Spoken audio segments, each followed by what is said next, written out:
Ron Peik, CEO of Alpine Environmental, and here's my God story. At this point, I'd been in business for about 28 years or so, and I had often done projects for my church or other churches just as we could afford to. We do environmental work, we do asbestos abatement, lead paint abatement, mold. There's always something going on in these old buildings, so we were able to help out.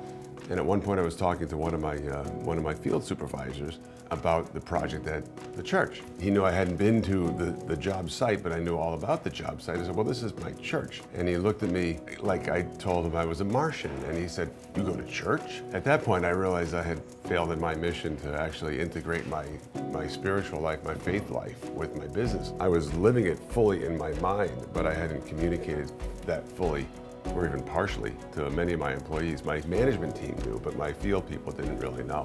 After that conversation, I found myself at an event in my town making conversation with people I knew, some people I didn't know. And one of the people there was Kyle Kelson.